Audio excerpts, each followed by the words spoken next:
4 दिन टाइम लगता है मैगी को पचने में। पेट के अंदर सड़ती रहती है चाउमीन और मैगी। लेकिन अब मैं ज़्यादा नहीं कहूँगी, नहीं तो बोलो राधे राधे। बाहर ठेला लगा हुआ कहेंगे देवी जी से गलत हो रहा, बोलो राधे राधे। खूब खाओ चाउमीन, खूब खाओ मैगी, जलेबी खाओ, रसगुल्ला खाओ और समोसा खाओ, कचौड़ी खाओ। बोलो राधा कृष्ण भगवान की। बेचने वाले की गलती नहीं है, खाने वाले की गलती है। देखो गुटखा जो कमला पसंद है ना, जो कमला पसंद कंपनी के मालिक है ना, वो हमारे संतोष भैया के जजमान हैं।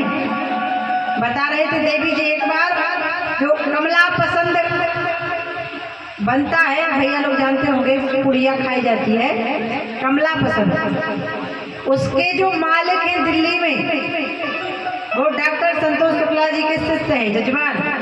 बोले दीदी एक बार मैं उनके यहाँ गया तो वहाँ पे जब भोजन परोसा गया तो मैंने देखा उनके यहाँ स्टील की, पीतल की या तांबे की चम्मच नहीं थी, सोने की और चांदी की चम्मच थी। थाली भी सोने की, गिलास भी सोने का, और जहाँ टीवी लगी थी उस दीवार में सोने से सजावट थी। तो कमला पसंद बेचने वाले की गलती नहीं है। आप जानते ना, जो फैक्ट्री का मालिक है वो नहीं खाता होगा कमला पसंद, और कमला पसंद के पीछे लिखा रहता है इसको खाने से फलानी फलानी बीमारी हो जाती है, फिर भी हम मानते नहीं है। तो बेचने वाले की गलती नहीं, हमारी गलती है जो खाते हैं जान जान। बोलो वृंदावन बिहारी लाल की। भगवान श्री कृष्ण ने आज रुक्मिणी मैया का भाव सुंदर पूर्ण किया। ऐसे करके भगवान के द्वारकाधीश के आंगन में सत्यराजित जी महाराज आए, जिन्होंने मणि दिखाई। उस मणि के माध्यम से भगवान को चोरी लगी। भगवान ने उस मणि को ढूंढा, वह मणि जामवंत जी के पास निकली तो जामवंत जी से कहा मणि वापस करो। जामवंत जी ने कहा हमारी पुत्री को भी ले जाओ, मणि भी ले जाओ। तो भगवान का एक विवाह हो गया। बोलो जामवंती मैया की। सत्यराजित को भगवान ने मणि वापस की तो सत्यराजित में लज्जित हो गया, बोला क्षमा करो प्रभु, गुलामी हो रही इसलिए मणि भी आप रखो, मेरी बेटी सत्यभामा को भी आप रखो। बोलो सत्यभामा मैया की। अब भगवान के कितने विवाह हो गए? 3। अच्छा ध्यान देना, पहले के जमाने में माताओं बहनों को थोड़ा कम पढ़ाया लिखाया जाता था, लेकिन 50% आरक्षण पहले से माताओं को प्राप्त है। पहले के जमाने में विचार करना, किसी का पति अगर मास्टर हो जाए और पत्नी भले पढ़ी लिखी ना हो, है ना, तो पूरा गांव उसको क्या कहेगा? मास्टरनी। पति डॉक्टर हो जाए, दुमका में क्लिनिक खोल ले, और पत्नी जब तपसी आए तो पूरा गांव क्या कहता है? डॉक्टरनी। पति पटवारी हो जाए तो पत्नी पटवारन। अच्छा विचार करो, सौभाग्य से किसी का पति मास्टर हो जाए तो पत्नी तो मास्टरनी बन जाती है, भले अनपढ़ हो, लेकिन सौभाग्य से अगर किसी की पत्नी मास्टर हो जाए तो उसके पति को कोई मास्टर कहने वाला है? बोलो जरा। नहीं। तो ये आरक्षण माताओं को पहले से प्राप्त है, त्रेता युग से। पहले के जमाने में ना शिक्षा कम थी, तो अगर सास बहू की लड़ाई होती थी ना, तो कई माताएं ऐसी होती थी अपने पति से बोल देती थी कि आपकी माता बड़ी लड़ाई करती है, इसलिए मैं मायके चली जाऊंगी, तुम देखते रहियो। पति से कह देती थी मैं मायके चली जाऊंगी, तुम देखते रहियो, और लड़के बच्चे छोड़ जाऊंगी तो भात बनाते रहिए। और कुछ माताएं इतनी शर्मीली होती थी कि माँ बाप की इज्जत के पीछे सास ससुर से झगड़ा हुआ तो मायके नहीं जाती थी, नहीं हर जाती थी और जाके कुएं में डूब जाती थी। लेकिन अब ठीक है भैया,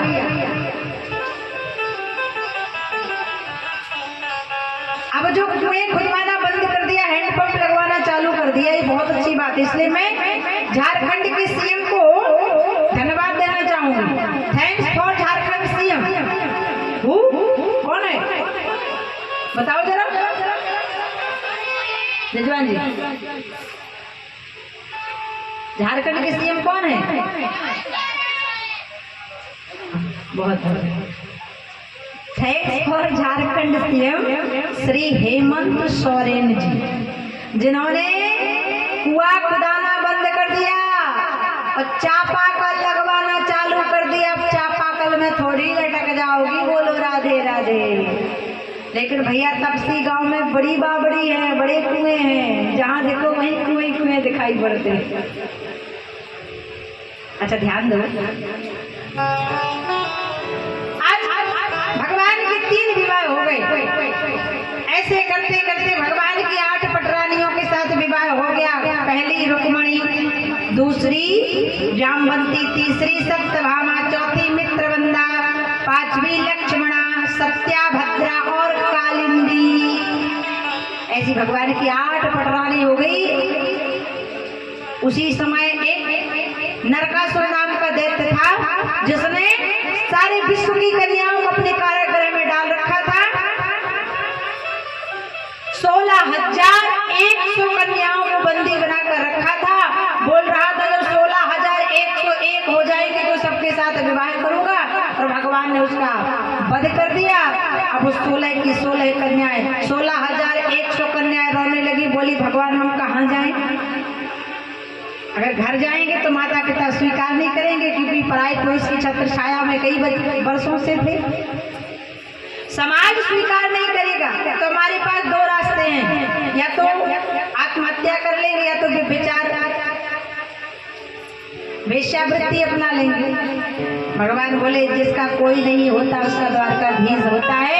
और भगवान ने 16,100 रानियों के साथ विवाह कर लिया। बोलो द्वारकाधीश भगवान की।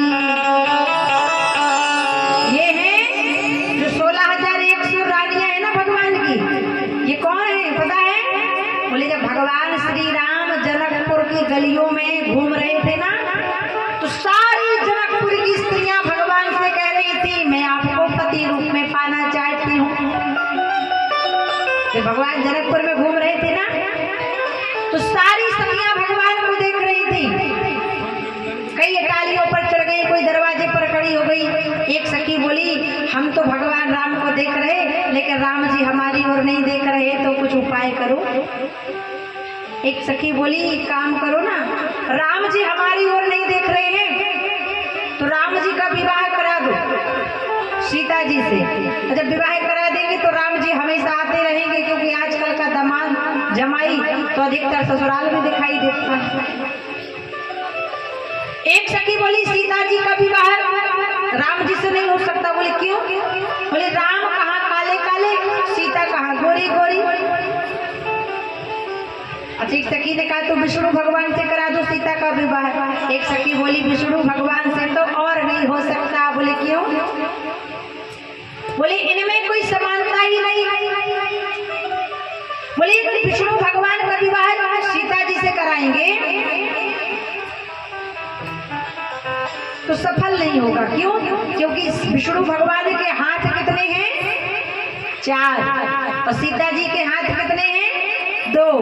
और पति पत्नी में कब लड़ाई हो जाए इसका कोई भरोसा नहीं। और मान लीजिए शादी करा दी विष्णु भगवान की सीता जी से, और कभी झगड़ा हुआ तो विष्णु भगवान के पास 4 हाथ है। एक हाथ से सीता जी के दोनों हाथ पकड़ लेंगे, दूसरे हाथ से बाल पकड़ लेंगे, तीसरे हाथ से। अच्छा तो ब्रह्मा जी से करा दो। बोले ब्रह्मा जी से भी सही नहीं रहेगा विवाह सीता जी का, क्योंकि ब्रह्मा जी के 4 मुख, सीता जी का है 1 मुख। जीवन भर सीता जी रोटियां बनाती रहेंगी, लेकिन ब्रह्मा जी कभी पूर्ण फरने वाले नहीं।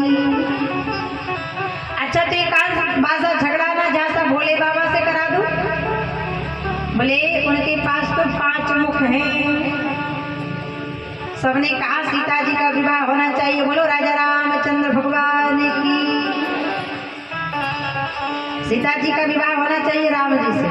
फिर भी भगवान के विवाह की चर्चा की, नहीं देखा भगवान ने। एक सखी ने कहा, भगवान की बड़ी प्रशंसा करती, भगवान ने हमारी ओर नहीं देखा। अब चलो भगवान की थोड़ी सी बुराई कर दें। बुराई कैसे? सारी सखियां कहने लगी जनकपुर की, अरे सखी पता है भगवान हमारी ओर क्यों नहीं देख रहे हैं? बोले इसलिए नहीं देख रहे हैं क्योंकि राम जी समाज में सर उठाने के लायक नहीं है। बोले क्यों? बोले इसलिए क्योंकि राम जी जिस अयोध्या से आए हैं ना, वहां पर स्त्रियां अपने बच्चों को कैसे जन्म देती हैं। अब राम लक्ष्मण को सुनाकर जनकपुर की नारियां कहने लगी, बोले खीर खात सुत पैदा करती अवधिपुरी की नारी। बोले राम जी का जन्म बगैर माता पिता के हुआ है, इसलिए राम जी समाज में सर उठाने के लायक नहीं है। क्योंकि अयोध्या की नारियां बेटों को जन्म कैसे देती हैं? कहने लगे कि ना हीर से होते और ना पीर से होते, अवधिपुरी में लड़के भैया खीर से होते। अवधिपुरी में लड़के भैया खीर से होते, ना हीर से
बोले ना हीर से होते, हीर का मतलब होता है महिला, और ना पीर से होते, और अवधिपुरी में लड़के भैया खीर से होते। अब लक्ष्मण जी ने सुना, लक्ष्मण जी की आंखें लाल हो गई। बोले भैया ये माताएं क्या गा रही हैं? हमारा जन्म खीर खा के हुआ है, मैं कुछ बोलना चाहता हूँ। राम जी ने कहा क्या बोलोगे? बोले अगर आपकी कृपा हो जाए तो मैं सब कुछ बोल सकता हूँ, क्योंकि सबका राम की कृपा से सब काम हो रहा है। सबका काम राम जी की कृपा से। भैया मैं बोलना चाहता हूँ। भगवान ने कहा बोल दो, क्या बोलोगे? अब लक्ष्मण जी ने कहा सुनो जनकपुर की सखियाओ, अगर हमारा जन्म खीर खा के हुआ है तो हमें भी पता है आपके जनकपुर में बेटियों का जन्म कैसे होता है। कैसे होता है बताओ सरकार? जनकपुर की नारियों ने कहा, बोले खेत जो तो बिटिया पैदा करती जनकपुरी की नारी। लक्ष्मण जी ने भी दूसरा भाव दिया, हमें पता है आपके यहाँ बेटी कैसे होती है। बोले ना और से होती और न किसी छोर से होती, जनकपुरी में बिटिया धरती फोर के होती। हाँ जनकपुरी में लाडो, जनकपुरी में बिटिया धरती फोर के होती।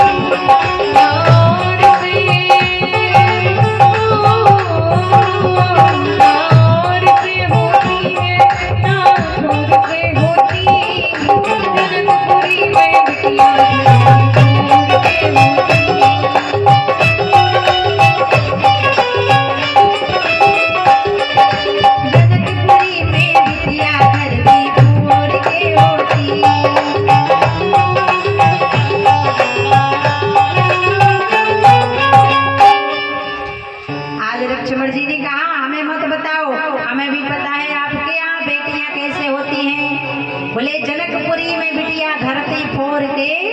होती। जब राजा जनक ने हल चलाया तभी सीता जी का जन्म हुआ। बोलो जनक नंदनी किशोरी की। तब जनकपुर की सारी सखियों के मन में आया कि भगवन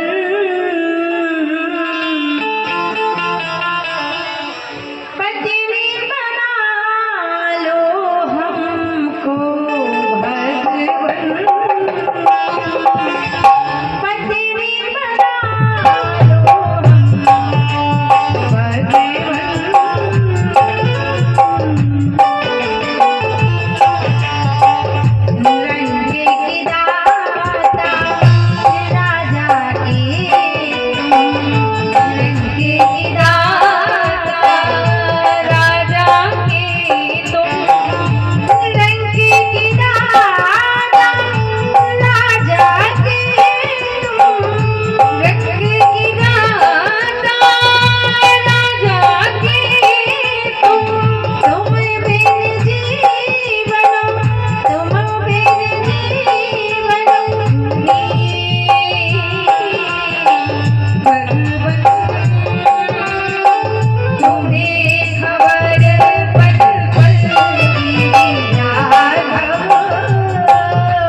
अभी हमारा 12 कलाओं से अवतार हुआ है, एक पत्नी व्रत पालन करेंगे, लेकिन आज वादा करते हैं, संकल्प करते हैं, द्वापर में कृष्ण रूप में आएंगे 16 कलाओं से और तुम सभी सखियों के साथ हम विवाह अवश्य करेंगे।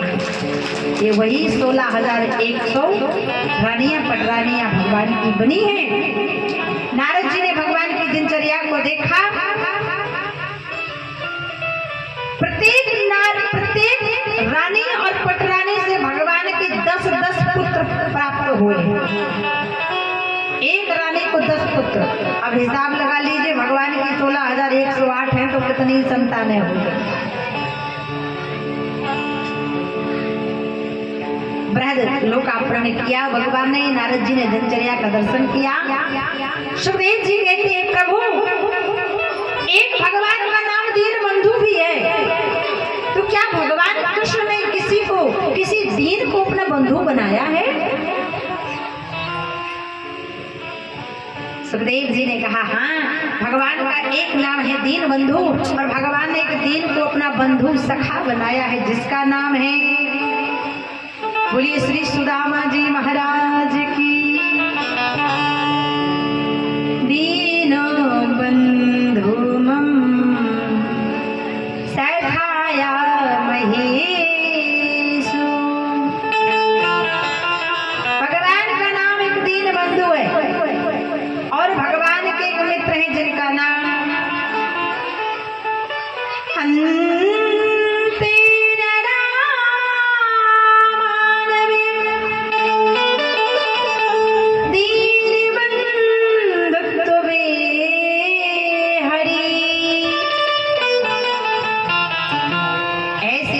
बंधु भगवान द्वारकाधीश जिन्होंने सुदामा जी पर कृपा की। बोलो सुदामा जी महाराज की।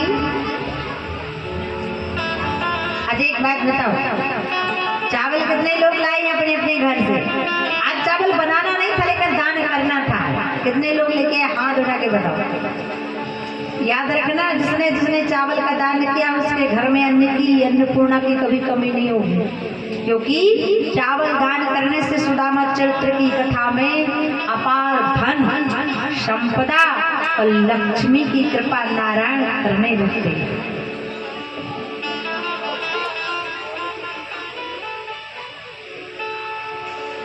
आज सुदामा जी महाराज की सुंदर एक सुशीला, सुशीला जी को दरिद्र कहा गया। सुदामा जी को दरिद्र नहीं, सुदामा जी गरीब नहीं थे महाराज, सुदामा जी दरिद्र हुए। और दरिद्र का मतलब क्या है? बोले जिसके पास जितना है उतने में जो प्रसन्न ना रहे वह है दरिद्र।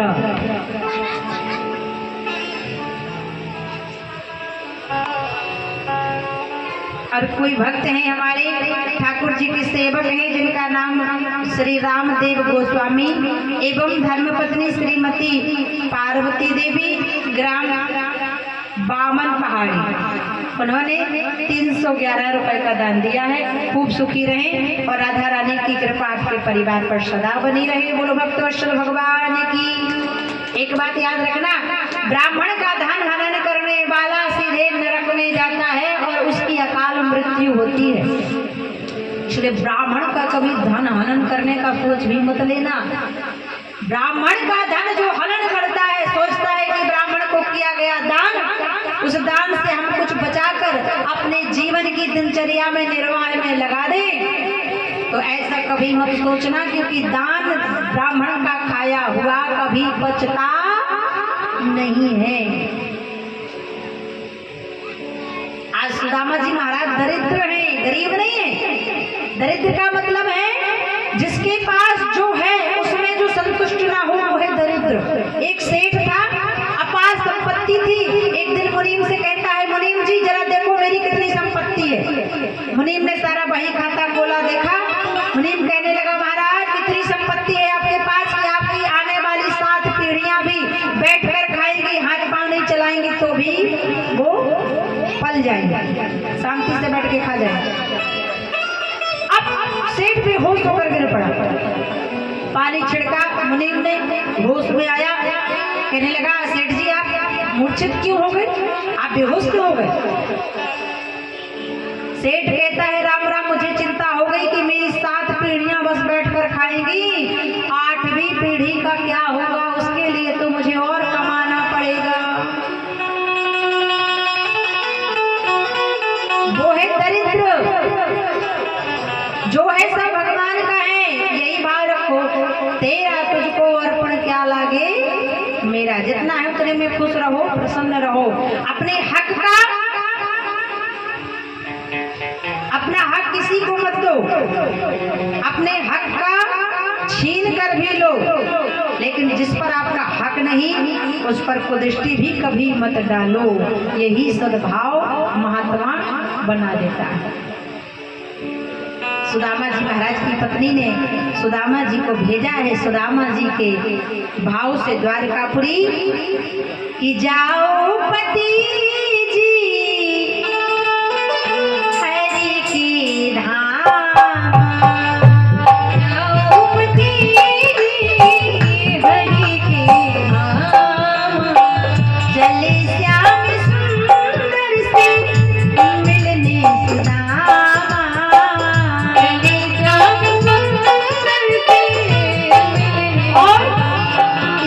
हमारी सुदामा जी की झांकी आने वाली है, क्योंकि सुदामा जी जा रही है द्वारकाधीश की नगरी। और चलो हम भी चलते हैं साथ में, क्योंकि जब हम जाएंगे तो हमारी भी झोली कन्हैया भर देंगे। इसलिए तो कहते हैं ना, भर दे रे श्याम झोली भर दे। फैलाओ झोली, अपनी अपनी दोनों हाथ की झोली फैलाओ, चलो द्वारकाधीश के पास और कहो, जैसे सुदामा जी को आपने 2 लोग दे दिए, हमको 1 लोग ही दे दो द्वारकाधीश जी। और प्रेम से कहो, क्योंकि सुदामा जी भी आने वाले हैं, वो भी जाएंगे भगवान के धाम। बोलो सुदामा जी महाराज की। महाराज इतनी दरिद्रता है कि घर में खाने को भोजन नहीं। सुशीला जी ने 4 घर से चावल मांग कर एक पोटली बनाई, सुदामा जी के काख में दबाई, सुदामा जी लेकर चले। अब चले द्वारकाधीश की ओर, चले श्याम सुंदर से मिलने सुदामा। चले श्याम सुंदर से मिलने सुदामा, चले श्याम सुंदर से मिलने सुदामा, चले श्याम सुंदर से मिलने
राधे। इसी समय एक भक्त हैं ठाकुर जी के चरणों में श्री अवजल अरहत ग्राम तपसी, उनकी ओर से 105 रुपए का दान सदा सुखी रहे। सुदामा जी चले आ रहे हैं। सुदामा जी अभी खड़े हैं गेट के बाहर। द्वारपालों से पूछा, भैया पैर में हजारों कांटे लग गए। द्वारपालों से कहा, अरे द्वारपालों कन्हैया से कह दो दर पे सुदामा गरीब गया है। कन्हैया से कह दो दर पे सुदामा गरीब गया है।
द्वारपाल जाके भगवान को बताता है। सुदामा जी द्वार पर खड़े हैं।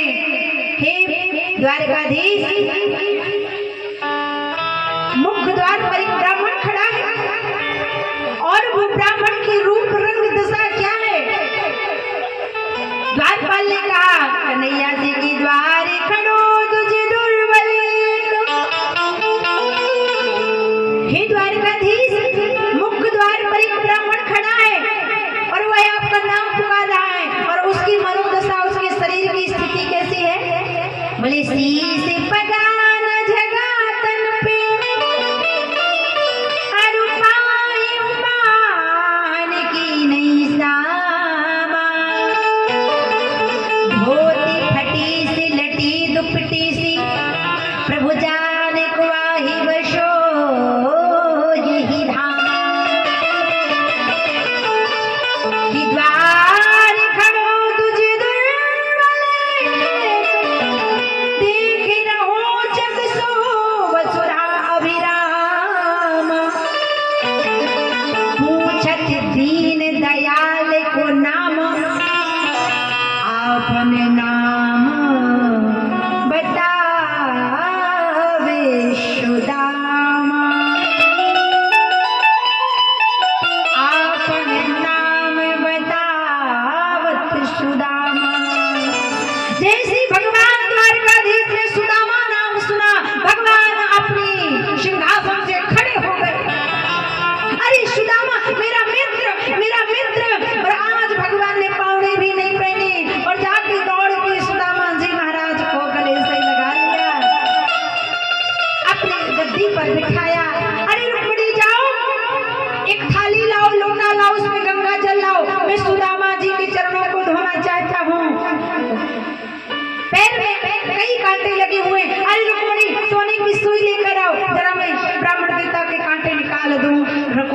को जरा देरी हो गई, भगवान ने अपने मुख से ही सुदामा जी के कांटों को निकाल दिया। रुक्मणी जी को जरा देरी हो गई, भगवान ने अपने नेत्रों के अश्रुओं से ही, नेत्रों के अश्रुओं से ही, और आज भगवान ने सुदामा जी के पाद प्रक्षालन कर दिए। कि देख सुदामा की दीन दशा, करुणा करके करुणा निधि रोए, पानी परात को हाथ छू नहीं, नैनन के जल सो पग धोए। कि हाय माँ दुख पायो सखा, आए ते न किते दिन खोए। देख सुदामा की दीन दशा, करुणा करके करुणा निधि रोए, करुणा करके करुणा निधि रोए। कोई घनश्याम से कह दो तुम्हारा यार आया है, तुम्हारा यार आया है। घनश्याम से कह दो तुम्हारा यार आया है, तुम्हारा यार आया। मेरे दोनों हाथ उठा के ताली बजाओ। भगवान सुदामा जी का पूजन कर रही, भोजन करा रही, विश्राम करा रही। दोनों हाथ उठा के प्रेम से।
श्री राम। आप सभी के